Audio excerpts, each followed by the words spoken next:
Bienvenue sur cette présentation du modèle SWOT.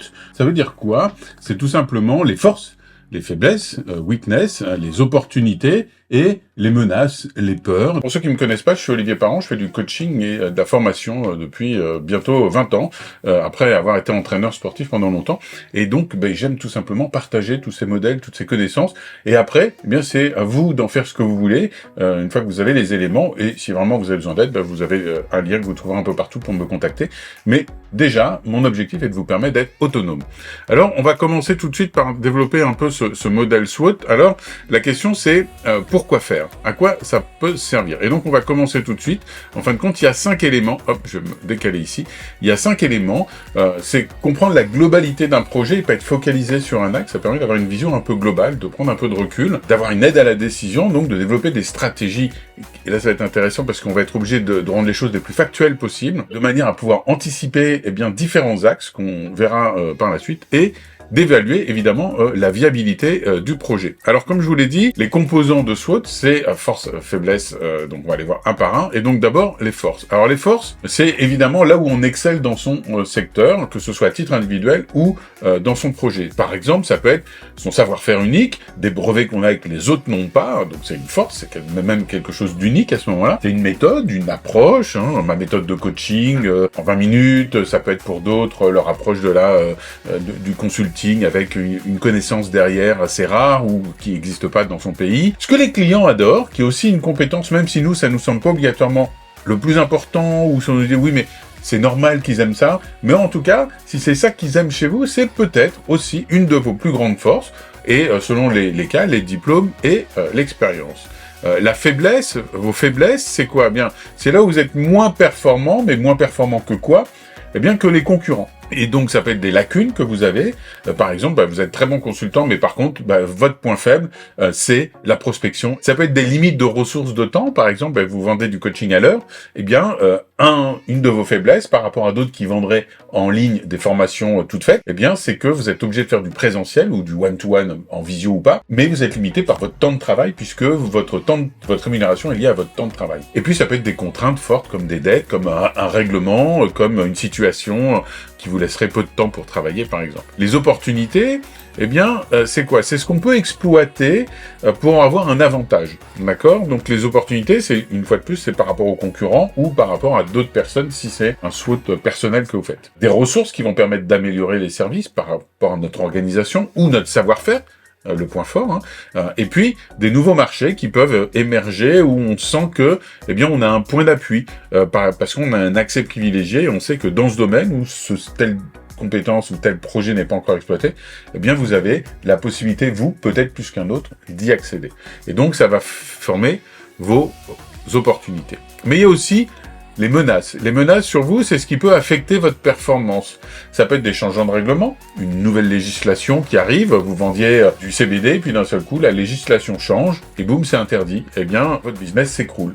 Et donc, si vous l'avez pas anticipé, c'est bien dommage pour vous, vous vous retrouvez avec une boutique qui ne vend plus rien. Des évolutions technologiques, vous pouvez vous faire dépasser, regardez, je vais pas refaire un Kodak, mais on le voit bien, ça arrive même au plus grand, donc on n'est jamais pérenne. Des nouveaux concurrents qui peuvent d'un seul coup faire mieux ou différent que vous, ce qui fait que tout ce que vous aviez bâti, est défoncé, démoli par un autre qui est meilleur que vous. Et puis par exemple, des procès possibles parce que vous savez que votre business est borderline ou que vous profitez d'une faille.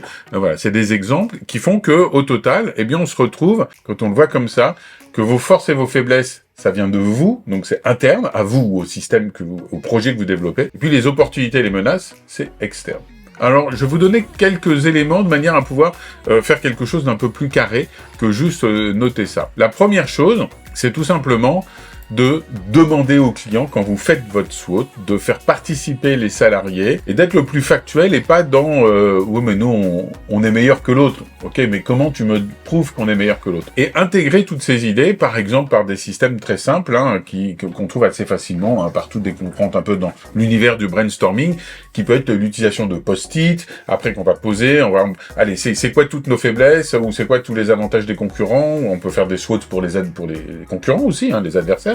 en disant, tiens, mais lui, c'est quoi son profil? Après, on va les regrouper, puis on va les classer. Donc, il faut essayer d'avoir une approche la plus ouverte en faisant participer le maximum de personnes, si possible des personnes qui sont actives dans le processus, de manière à avoir leurs idées plutôt que leur imposer, comme on a trop tendance à le faire, les idées. Et puis, une fois qu'on a le résultat, dans quel ordre on agit? Bien, la première chose à faire, c'est de sécuriser ses faiblesses, d'accord? C'est-à-dire, là, j'ai un point faible, il faut vraiment que je commence par le consolider un petit peu. Se prémunir des menaces, ça veut pas dire les dissiper, puisque par définition, si on pouvait les dissiper, ça serait plus vraiment une menace.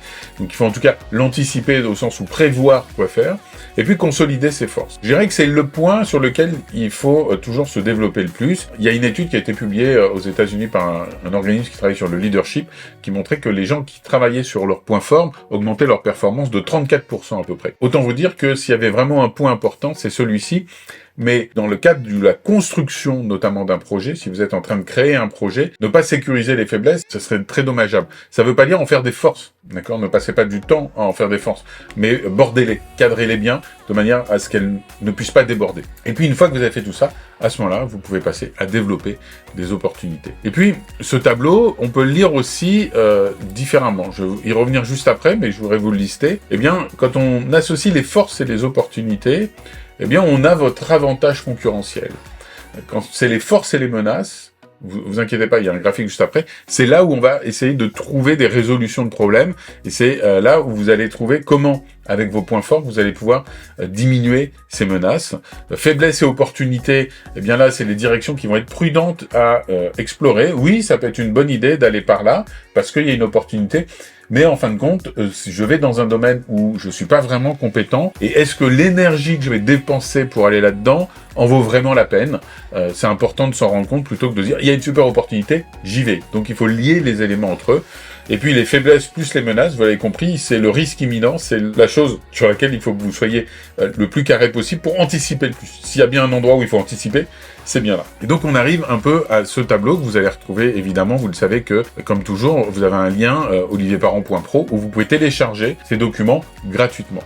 Je vous disais tout à l'heure qu'on a nos forces, faiblesses, donc ça c'est le côté interne, les menaces et les opportunités. Je vais vous donner un exemple de manière à ce que ce soit plus clair, parce que par moments c'est pas toujours évident. On va prendre Julien, qui est un consultant indépendant et qui travaille avec des particuliers en tant que coach de vie, ou coach personnel, ou coach tout court. Ses forces, c'est il a 10 ans d'expérience, il connaît bien la PNL, et puis son truc à lui, c'est qu'il mélange PNL et méditation.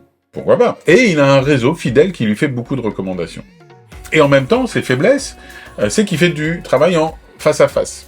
Ce qui limite son volume, puisqu'il échange son temps contre de l'argent. Il est peu présent en ligne, sur les réseaux sociaux, et parce que sa force, c'est d'avoir un réseau qui fait beaucoup de recommandations, il dépend de ce réseau. Donc, c'est aussi une faiblesse, parce qu'il dépend d'une source principale d'approvisionnement de clients. Et puis, il a un marché qui est très fluctuant.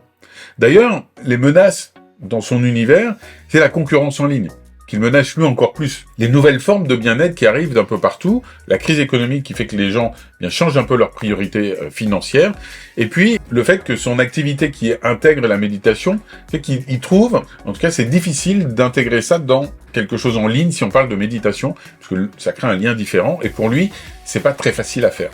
Donc c'est une menace, cette orientation vers le virtuel.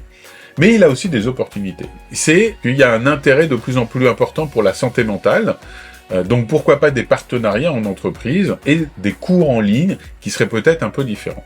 Et une fois qu'on a fait ça, on peut s'apercevoir, on va commencer par les forces, tant qu'à faire, ces forces et opportunités, donc c'est là l'axe le plus important pour lui, on va dire son pilier principal, c'est que son expertise de coaching, il peut l'utiliser dans cette demande croissante. Donc il a un potentiel autour de lui qui est vraiment croissant et il a une expertise.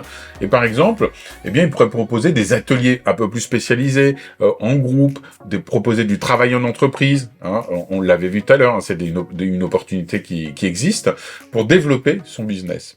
Donc ça, c'est des pistes qui sont intéressantes à creuser. En même temps, il faut qu'il surmonte sa faible présence en ligne. Parce que s'il veut lancer des choses en ligne avec des entreprises, faire des formations, il va falloir qu'il développe sa présence en ligne.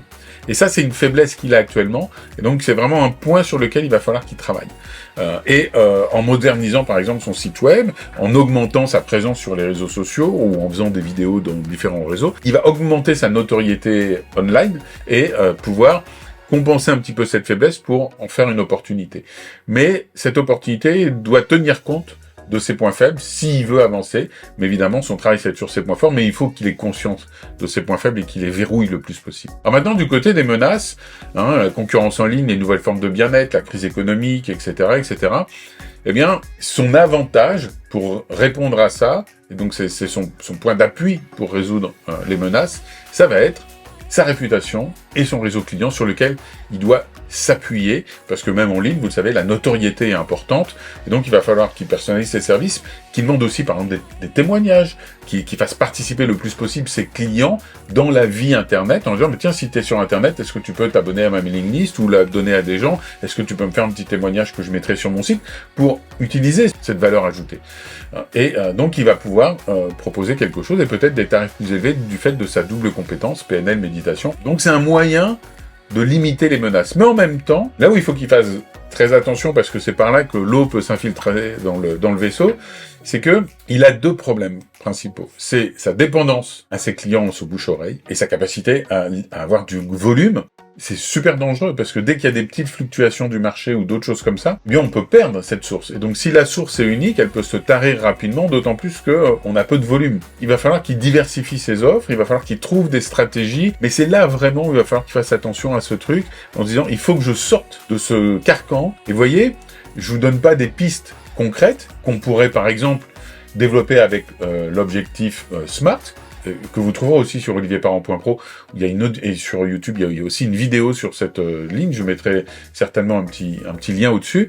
Eh bien, une fois qu'il a ça, on voit très bien que globalement, eh bien, il faut qu'il se dise, ok, voilà, j'ai une forte image, j'ai un très bon relationnel, j'ai des clients hyper contents, j'ai un positionnement plutôt haut de gamme, mais je suis pas présent, donc il faut que je trouve une stratégie pour être présent sur du haut de gamme en utilisant mes clients et en même temps en sortant du bouche-oreille. Là, je vais pouvoir commencer à construire quelque chose. Vous avez deux documents que vous voyez ici qui vont vous permettre de faire votre SWOT personnel, c'est-à-dire trouver pour soi-même, dans un cas particulier, par exemple, moi, dans mon job ou dans mon job de rêve, dans mon activité associative ou autre, de faire votre SWOT personnel avec un exemple, comme vous le voyez, et puis un tableau vierge. Ce qu'il faut retenir du SWOT, en quelques mots, c'est que ça permet de figer une image assez concrète, et quand on commence à créer des liens, eh bien de voir aussi ce sur quoi il faut faire attention, ce sur quoi on va pouvoir s'appuyer, peut-être les manques. Ça peut être intéressant de faire la même chose évidemment sur des concurrents. Vous pouvez faire ça par exemple sur un profil de poste que vous voulez combler si vous êtes RH ou patron d'une boîte, ou si vous-même vous êtes salarié, pour vous faire votre SWOT professionnel pour montrer vos points forts, vos faiblesses, et savoir comment vous allez développer tout ça de manière à être plus efficace. Vous pouvez le lier au SMART, et je vous rappelle que tout ça, c'est gratuitement à disposition sur mon site olivierparent.pro, tout simplement, en espérant que ça pourra vous aider. Et si vous avez des questions, surtout n'hésitez pas à me les poser, je suis là pour ça. Merci beaucoup pour votre écoute. Bye bye.